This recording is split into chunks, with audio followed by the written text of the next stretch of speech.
اعوذ باللہ من الشیطان اللعین الرجیم بسم اللہ الرحمن الرحیم الحمد للہ رب العالمین الصلاة والسلام علی اشرف الانبیاء والمرسلین وعلی آلہ الطیبین الطاہرین المعصومین الذین اذہب اللہ عنہم الرجس وطہرہم تطہیرا اما بعد۔ عزیزان، ہماری آپ کے ساتھ گفتگو مرحوم سید علی آغا قاضی طباطبائی رحمۃ اللہ علیہ کے گراں قدر شاگردوں کی فہرست میں جاری تھی، اور ہم اس سلسلے میں آج آپ کی خدمت میں مرحوم آیت اللہ سید شہاب الدین مرعشی نجفی کے حالات زندگی لے کر حاضر ہوئے ہیں۔ اگر آیت اللہ شہاب الدین کی تاریخ پیدائش کے حوالے سے جائزہ لیا جائے تو 6 صفر المظفر 1315 ہجری قمری کو آپ نجف اشرف عراق میں سورج نکلنے سے پہلے متولد ہوئے۔ اگر آپ کے خاندان کو دیکھا جائے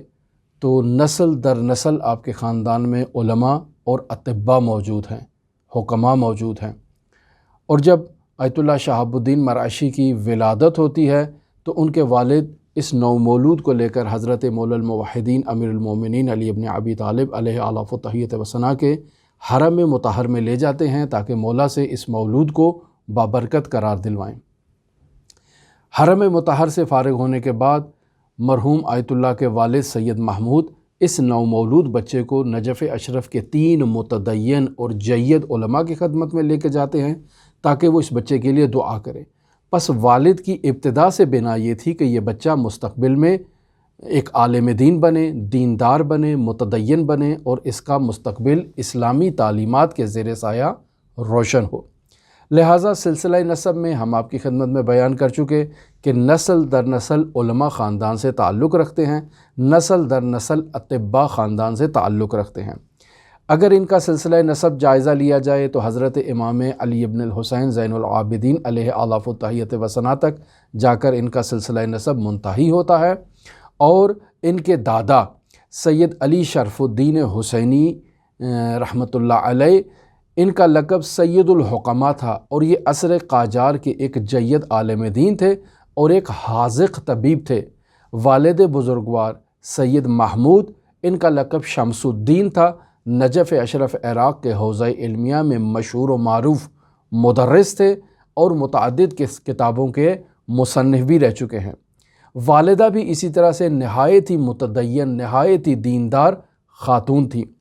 اور والدہ خود سید شہاب الدین کی ولادت سے پہلے متعلق نقل کرتی ہیں کہ جب میں حاملہ تھی اور شہاب الدین کو میں نے حمل کیا ہوا تھا تو اس مدت میں نے غیبت جیسے گناہ کبیرہ سے اجتناب کیا، نہ میں نے سنی اور نہ میں نے اپنی زبان سے غیبت کے کلمات کو جاری کیا تاکہ اس کا اثر میرے مولود پر نہ ہو۔ اور پھر جب بچے کی ولادت ہوئی تو میں نے جو 2 سال کی مدت اس بچے کو دودھ پلایا ہے تو میری یہ کوشش تھی کہ میں دائم الوضو رہا کروں اور وضو کی حالت میں اس بچے کو دودھ پلاؤں۔ لہٰذا آدھی رات کو جب یہ بچہ بیدار ہوتا اور دودھ کا مطالبہ کرتا تو میں اس وقت فوراً جاتی، پہلے جا کر وضو کرتی اور پھر آ کر اس بچے کو دودھ پلاتی۔ اب آپ خود تصور کریں کہ جس کا خاندان ایسا ہو، جس کی والدہ ایسی ہو، اور جس کا والد بچے کو ولادت کے بعد مولا الموحدین کی خدمت میں لے جائے تاکہ یہ مولود بابرکت ہو اور پھر علماء بزرگ نجف اشرف سے اس کے لیے دعا کروائے، تو یقینی بات ہے کہ یہ بچہ مبارک اور نیک ثابت ہوگا اسلام کے لیے۔ لہٰذا اگر ہم مرحوم شہاب الدین کی ابتدائی تعلیمات کے بارے میں جائزہ لیں تو آیت اللہ مرعشی خود اس بارے میں کہتے ہیں کہ جب میں چھوٹا تھا تو اس وقت نجف اشرف عراق کی یہ رسم تھی کہ بچوں کو ابتدا میں ایک مربیہ کے پاس بھیجا جاتا تھا تاکہ وہ اسے قرآن مجید کی تعلیم دے۔ میں بھی ایک ایسی عالمہ معلمہ خاتون کے پاس قرآن مجید کی ناظرہ تعلیم کے لیے بھیجا گیا، اور جس خانوم کے پاس مجھے بھیجا گیا ان کا نام شمس بیگم تھا، اور یہ شمس بیگم طباطبائی نہایت ہی متدین عالمہ مربیہ تھیں جو بچوں کو قرآن مجید کی تعلیم دیا کرتی تھیں۔ یہی شمس بیگم طباطبائی علم نحو میں اور علم الصرف میں مہارت رکھتی تھی، تفسیر قرآن میں مہارت رکھتی تھی، لہٰذا یہ بچوں کو ایک ایسے انداز میں تربیت کیا کرتی تھی کہ وہ دیندار ان کی پرورش ہو۔ اور خود مرحوم شہاب الدین اس اپنی بچپن کی تربیت کے بارے میں لکھتے ہیں کہ ایک مرتبہ میں گھر سے باہر نکلا اور میں نے گھر میں دیکھا کہ ایک آدمی باہر گلی میں لنگڑا کر چل رہا ہے۔ میں گھر کے اندر داخل ہوا اور اپنے والد کے سامنے اسی طرح سے لنگڑاتے ہوئے چلنا شروع کیا اور والد سے کہا کہ میں نے باہر گلی میں ایک آدمی کو ایسے چلتے ہوئے دیکھا ہے۔ والد نے فوراً متنبہ کیا کہ بیٹا ہرگز تم ایسا کام نہ کرنا، یہ کام کرنے سے تمہارا منہ نجس ہو چکا ہے، اور آؤ میں تمہارا منہ اب دھوں، تم نے ایک آدمی کی غیبت کی ہے، ایک آدمی کی برائی کی ہے۔ در واقع والد محترم اس بچے کو آغاز ہی سے سکھانا چاہ رہے ہیں کہ دیکھو بیٹا، غیبت ایک حقیقی نجاست ہے۔ یہ ظاہری نجاست اگر انسان کے اوپر آ جائے تو انسان کو اپنے آپ کو پاک کرنا چاہیے۔ اگر انسان کی زبان نجس ہو جائے، انسان کا منہ خون سے نجس ہو جائے تو انسان کو چاہیے اسے پاک کرے۔ لیکن غیبت کی نجاست ایک معنوی نجاست ہے، اس سے انسان کا منہ ظاہری طور پر نجس نہیں ہوتا ہے، لیکن والد بزرگوار اس ابتدائی طفولیت کے ایام میں اس بچے کو غیبت کی معنوی نجاست سے آگاہ کر رہے ہیں اور بتا رہے ہیں کہ اس کے لیے بھی طہارت کی ضرورت ہے، اور میں تمہارا منہ پانی سے دھوں۔ یعنی آغاز میں بچے کو پانی سے طہارت کا سکھایا جا رہا ہے کہ غیبت اگر کرو گے تو پانی سے دھونا ہے، لیکن در واقع بچے کو تربیت کی جا رہی ہے کہ غیبت کی نجاست کو بھی پاک کرنا ضروری ہے، اور اس کی طہارت کے لیے دوسرے ابزار کی ضرورت ہے اور دوسرے آلات کا سہارا لینا چاہیے۔ ایک مرتبہ بچپن میں ہی مرحوم آیت اللہ شہاب الدین مرائشی نجفی کی والدہ بیٹے سے کہتی ہیں کہ جاؤ والد کو بیدار کرو۔ والد بزرگوار کو بیدار کرنے کے لیے آتے ہیں تو دیکھتے ہیں کہ وہ گہری نیند سو رہے ہیں۔ ایک طرف سے والدہ کا حکم ہے کہ والد کو بیدار کیا جائے، اور دوسری طرف سے خود شہاب الدین نہیں چاہتے کہ والد کو بیدار کریں، وہ گہری نیند سو رہے ہیں۔ لہٰذا آتے ہیں والد کے قدموں کی طرف اور پاؤں کے تلووں کے اوپر اپنی گال کو آہستہ سے مس کرنا شروع کر دیتے ہیں اور نوازش کرنا شروع کر دیتے ہیں۔ والد بیدار ہو جاتے ہیں، اور شہاب الدین مرائشی نجفی کو اس ادب کے خاطر کہ انہوں نے والد کو اس وجہ سے بیدار نہیں کیا کہ والد گہری نیند میں تھے، انہیں دعا کی۔ شہاب الدین مرائشی نجفی کہتے ہیں کہ یہی دعا میرے لیے کافی اور میرے مستقبل کی روشنی کا باعث بنی۔ انداز تحصیل اگر دیکھا جائے تو مرحوم شہاب الدین اپنے آغاز تحصیل کے متعلق لکھتے ہیں کہ میں نے جدید علوم سیکھنے کے بعد باقاعدہ 2 سال علم الطب سیکھا ہے۔ چونکہ خاندانی طور پر یہ طبیب تھے، لہٰذا 2 سال جدید عصری علوم کو سیکھنے کے بعد 2 سال انہوں نے علم الطب سیکھا، اور اس کے بعد حوزہ علمیہ کو نجف اشرف میں داخل ہو گئے اور دینی تعلیم حاصل کرنے کا آغاز کیا۔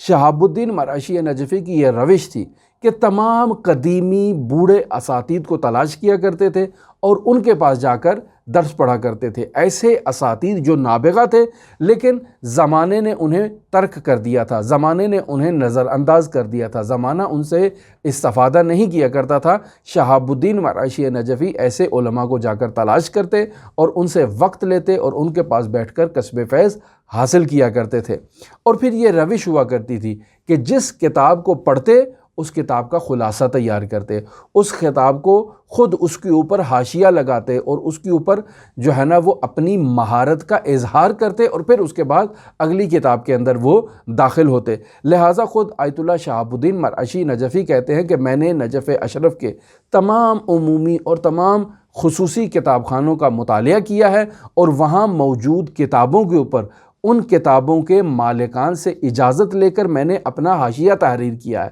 اور اپنی نظر ان تمام کتابوں کے اوپر میں نے اپنے قلم سے تحریر کی ہوئی ہے۔ اس قدر علم حاصل کرنے کا شوق تھا۔ ماہر اساتید سے استفادہ کیا کرتے تھے، یعنی جس ملک کا بھی سفر کرتے اس ملک کے نابغہ ماہر اساتید کو تلاش کرتے اور ان سے منت سماجت کر کے ان سے درخواست کرتے کہ حد اقل ایک درس شہاب الدین مرائشی نجفی کو وہ پڑھائیں تاکہ وہ استاد کی فہرست میں داخل ہو جائے۔ لہٰذا دیکھا جاتا ہے کہ شہاب الدین مرائشی نجفی ایک ایسے مجتہد ہیں جنہوں نے سب سے زیادہ استاد دیکھے ہیں اور ان کے سامنے جو ہے وہ تحصیل علم کے لیے اپنے زانو خم کیے ہیں اور ان سے استفادہ کیا ہے۔ مرحوم آیت اللہ ضیاء الدین عراقی جو علم اصول میں ایک نہایت ہی بے نظیر استاد تھے اور ان کا ثانی نہیں تھا، ان کے خصوصی شاگرد تھے آیت اللہ سید شہاب الدین مرعشی نجفی، اور دیکھا جاتا ہے کہ آغا ضیاء الدین عراقی نے اپنی زندگی میں نہایت ہی کم افراد کو اجازہ اجتہاد دیا ہے۔ ایسے ہی افراد میں ایک شہاب الدین مرعشی نجفی بھی تھے کہ جنہوں نے آغا ضیاء الدین سے باقاعدہ اچھی طرح سے استفادہ کیا، اور چونکہ ضیاء الدین عراقی شہاب الدین مرعشی نجفی کو علمی استعداد کے عنوان سے پہچانتے تھے، لہٰذا انہوں نے اجازہ اجتہاد دیا بغیر کسی سوال و جواب کے اور بغیر کسی امتحان کے۔ اور ہر روز درس کے بعد جب استاد گھر تشریف لے جاتے تو آیت اللہ شہاب الدین مرعشی ان کے ساتھ ان کے گھر کی طرف جاتے اور راستے میں مختلف موضوعات پر علمی فقہی سوالات کرتے اور سیر حاصل جواب ان سے دریافت کرتے۔ ایک روز سوال کے دوران آغا ضیاء الدین عراقی کو ان کے اوپر تھوڑا غصہ آیا تو انہوں نے اپنا ہاتھ آغا شہاب الدین مرعشی نجفی کے سینے کے اوپر مارنے کی کوشش کی، تو آیت اللہ شہاب الدین نے فوراً اس ہاتھ کو پکڑ کر چوم لیا۔ تو آغا ضیاء الدین عراقی کہتے ہیں کہ اے شہاب الدین، تم نے مجھے ادب سکھایا ہے۔ یہ ایک خاص انداز تھا آغا شہاب الدین مرعشی نجفی کا اساتید کے احترام میں اور اساتید سے استفادہ میں۔ جوانی کے عالم میں ہی آغا شہاب الدین مرعشی نجفی کہتے ہیں کہ میں کبھی مادیات کے پیچھے نہیں گیا، میری زندگی کا واحد مقصد مدارج عالیہ طے کرنا تھا، علمی مقامات طے کرنا تھا، ہر سوال کا جواب تلاش کرنا تھا، لہٰذا میں آرام نہیں کیا کرتا تھا۔ اور ان کے بیٹے خود اس بات کو نقل کرتے ہیں کہ 24 گھنٹے میں صرف 4 گھنٹے وہ آرام کیا کرتے تھے، باقی کے 20 گھنٹے باقاعدہ وہ مطالعے میں، تحقیقات میں اور سوالوں کے جواب میں صرف کیا کرتے تھے۔ طلبگی کے دوران بھی آغا شہاب الدین مرعشی نجفی کی یہی روٹین ہوا کرتی تھی، اپنی نفسانی خواہشات سے اجتناب کیا کرتے تھے۔ صرف تحصیل علم کے شوق میں ان کی کوشش یہ ہوتی تھی کہ اپنا تمام وقت علم حاصل کریں۔ جہاں کہیں انہیں استاد ملے فوراً اس استاد کے سامنے بیٹھ جاتے اور اس سے استفادہ کرنے کی کوشش کرتے۔ ذرہ بھر بھی ان کے وجود میں غرور اور تکبر اور ریا اور اس قسم کی چیزیں موجود نہیں تھی، صرف اور صرف علمی استفادہ کرنا۔ یہ ایک ایسی کم نظیر خصوصیت ہے کہ جو آغا شہاب الدین مرعشی نجفی میں پائی جاتی ہے۔ خود فرماتے ہیں کہ میں نے کون سے علوم اسلامی سیکھے؟ فرماتے ہیں کہ تمام اسلامی علوم کو میں نے پڑھا ہے اور اساتید فن سے پڑھا ہے، اور اسلامی علوم کے علاوہ میں نے فلسفہ کو بھی پڑھا ہے، یعنی فلسفہ اسلامی کے علاوہ فلسفہ غرب کو بھی پڑھا ہے، طبیعیات کو بھی پڑھا ہے، ریاضیات کو پڑھا ہے، ہندسہ کو پڑھا ہے، حساب کو پڑھا ہے، اور اس کے علاوہ متعدد علوم ہیں جن کے بارے میں وہ اشارہ کرتے ہیں کہ اسلامی علوم تو تمام پڑھے ہیں اور اس کے علاوہ یہ علوم بھی میں نے ماہر اساتید سے سیکھے ہیں۔ لیکن تحصیل علم میں یقینی بات ہے جب تک مشکلات نہ ہوں ایک طالب علم نکھر کر سامنے نہیں آتا ہے۔ آج کے دور میں اگر ایک طالب علم کو ذرہ سی بھی کسی قسم کی کوئی مشکل پیش آ جائے تو وہ فوراً تحصیل علم کو ترک کر دیتا ہے۔ لیکن شہاب الدین مرعشی نجفی جو نجف اشرف میں مدرسہ قوام کے اندر زیر تحصیل تھے، فرماتے ہیں کہ مجھے میرے والد سپورٹ کیا کرتے تھے، اور جب والد بزرگوار کا انتقال ہوا تو پھر والد کے خاندان کی ذمہ داری بھی میرے اوپر ہو گئی، یعنی میں خود شادی کر کے اپنے علیحدہ گھر میں زندگی بسر کیا کرتا تھا۔ اپنے جو زندگی کا گزارا ہے وہ میرے والد مجھے دیا کرتے تھے تمام اخراجات، لیکن والد کے انتقال کے بعد میرے اپنے گھر کی ذمہ داریاں بھی میرے اوپر آ گئیں اور والد کے گھر کی ذمہ داریاں بھی میرے اوپر آ گئیں۔ تو ایسے میں رات کے وقت میں جا کر کسی کارخانے میں کام کیا کرتا تھا اور دن کے وقت میں تحصیل علم کیا کرتا تھا، لیکن ایک روز بھی میں نے اپنی اس مادی مشکلات کے باعث کسی کے سامنے ہاتھ نہیں پھیلایا، کسی سے شکوہ نہیں کیا، حالانکہ خاندانی اعتبار سے نہایت ہی متمول اور نہایت ہی مالدار شخصیت تھے، لیکن کبھی ایران سے اپنے لیے اپنے جو آبائی جائیداد ہے اس سے کبھی کسی چیز کا مطالبہ نہیں کیا، یا اپنے رشتہ داروں سے کبھی مال و دولت کا مطالبہ نہیں کیا، خود محنت کی ہے اور خود تحصیل علم حاصل کی ہے۔ اور فرماتے ہیں کہ بسا اوقات ایسا ہوتا کہ ہمارے پاس اگر گھر میں کھانے کا کچھ نہ ہوتا تو ہم ایک برتن کے اوپر پانی ڈال کر اسے چولہے پر چڑھا دیتے تاکہ اس کے بخارات اٹھیں اور ہمسایوں کو اطراف میں یہ معلوم ہو کہ ان کے پاس کھانے کو کچھ ہے، ایسا نہ ہو کہ ہمسایوں کے آگے ان کو شرمندگی کا مظاہرہ کرنا پڑے۔ لیکن ایسے عالم میں بھی کسی سے مانگا نہیں ہے، کسی کے آگے ہاتھ نہیں پھیلائے ہیں۔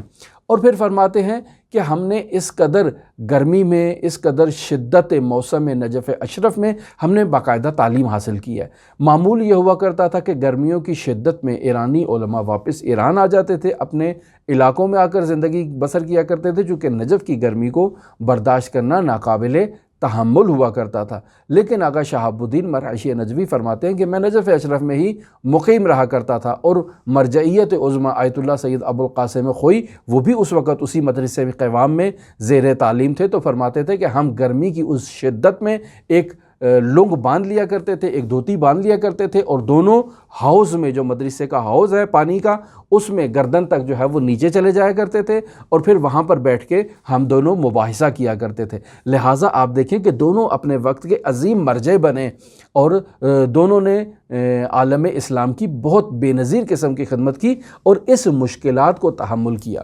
پھر فرماتے ہیں کہ معمولاً یہ جو نمی آ جاتی ہے، دیواروں کے اندر رطوبت آ جاتی ہے، اس رطوبت کے باعث، چونکہ مدارس میں اس قسم کی رطوبت موجود ہوا کرتی تھی، ہم بیمار ہو جایا کرتے تھے، زانو درد، پاؤں درد، گھٹنے درد اور اس قسم کی مشکلات میں ہم ہوتے تھے۔ لیکن اس کے باوجود اتنا تحصیل علم میں مگن ہوا کرتے تھے کہ ہم بھول جایا کرتے تھے کہ ہم نے دوپہر کو کھانا بھی کھایا ہے یا کھانا نہیں کھایا ہے۔ اور پھر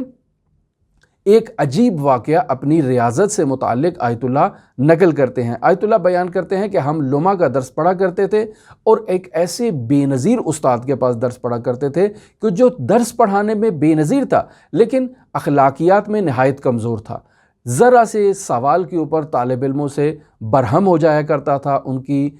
توہین کیا کرتا تھا، گالم گلوچ تک اتر آیا کرتا تھا، اور بہت ہی برے انداز میں طالب علموں کے ساتھ پیش آتا تھا، یعنی اخلاقیات میں زیرو تھا، لیکن درسی عنوان سے بہترین استاد تھا۔